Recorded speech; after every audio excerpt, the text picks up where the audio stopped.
اعوذ باللہ من الشیطان الرجیم بسم اللہ الرحمن الرحیم یا اہل الکتاب لا تغلوا فی دینکم ولا تقولوا علی اللہ الا الحق انما المسیح عیسی ابن مریم رسول اللہ وکلمتہ القاها الى مریم وروح منه فآمنوا بالله ورسله ولا تقولوا ثلاثة انتهوا خيرا لكم انما الله اله واحد سبحانه ان يكون له ولد له ما في السماوات وما في الارض وكفى بالله وكيلا۔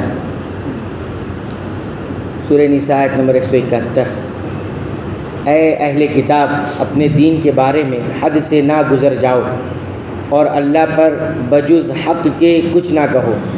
مسیح عیسیٰ ابن مریم تو صرف اللہ کے رسول اور اس کے کلمہ یعنی کن سے پیدا شدہ ہیں، جسے مریم علیہ السلام کی طرف ڈال دیا گیا تھا، اور اس کے پاس کی روح ہیں۔ اس لیے تم اللہ کو اور اس کے سب رسولوں کو مانو اور نہ کہو کہ اللہ تین ہے، اس سے باز آ جاؤ کہ تمہارے لیے بہتری ہے۔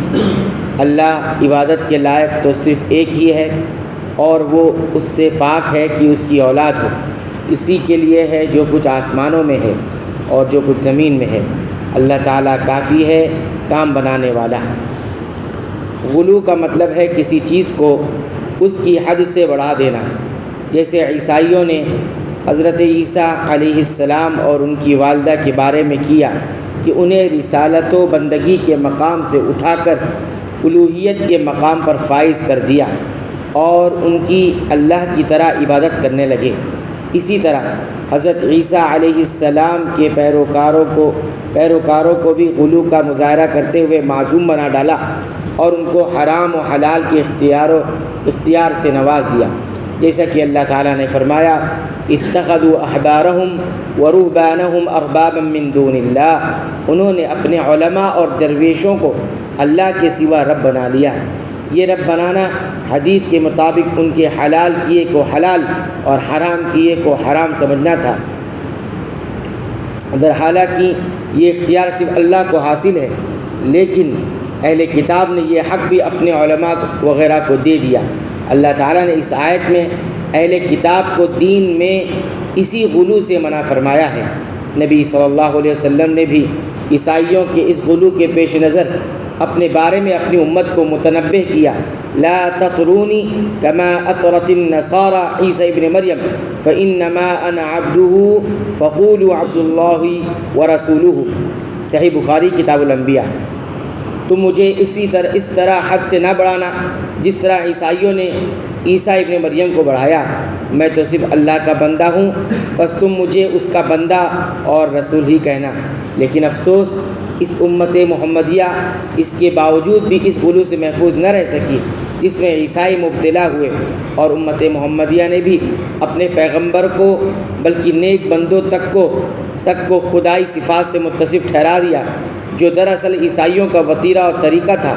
اسی طرح علماء و فقہا کو بھی دین کا شارع اور مفسر ماننے کے بجائے ان کو شارع یعنی شریعت سازی کا اختیار رکھنے والے بنا دیا۔ سچ فرمایا نبی صلی اللہ علیہ وسلم نے، جس طرح ایک جوتا دوسرے جوتے کے برابر ہوتا ہے، بالکل اسی طرح تم پچھلی امتوں کی پیروی کرو گے، یعنی ان کے قدم بقدم چلو گے۔ کلمت اللہ کا مطلب ہے کہ لفظ کن سے باپ کے بغیر ان کی تخلیق ہوئی، اور یہ لفظ حضرت جبریل کے ذریعے سے حضرت مریم تک پہنچایا گیا۔ روح اللہ کا مطلب وہ پھونک ہے جو حضرت جبریل اللہ کے حکم سے حضرت مریم علیہ السلام کے گریبان میں پھونکا، جسے اللہ تعالیٰ نے باپ کے نطفے کے قائم مقام کر دیا۔ یوں عیسیٰ اللہ کا کلمہ بھی ہے جو فرشتے نے حضرت مریم علیہ السلام کی طرف ڈالا، اور اس کی وہ روح ہے جسے لے کر جبریل علیہ السلام مریم علیہ السلام کی طرف بھیجے گئے۔ یہ بات تفسیر ابن کثیر نے رحمہ اللہ نے کہی۔ عیسائیوں کے کئی فرقے ہیں، بعض حضرت عیسیٰ کو اللہ اور بعض اللہ کا شریک اور بعض اللہ کا بیٹا مانتے ہیں۔ پھر جو اللہ مانتے ہیں وہ تین خداؤں کے اور حضرت عیسیٰ کے ثالث ثلاثہ یعنی تین میں سے ایک ہونے کے قائل ہیں۔ اللہ تعالیٰ فرما رہا ہے کہ تین خدا کہنے سے باز آ جاؤ، اللہ تعالیٰ ایک ہی ہے۔ اللہ تعالیٰ سے دعا ہے رب العالمین تو ہمیں قرآن حکیم کی پابندی سے تلاوت کی توفیق عطا فرما، اس کو سمجھ کر پڑھنے کی توفیق عطا فرما، اس کے مطابق عمل کی توفیق عطا فرما۔ اے اللہ تو ہماری مغفرت فرما، ہمارے والدین کی مغفرت فرما، تمام مسلمانوں مومنوں اہل توحید کی مغفرت فرما، آمین۔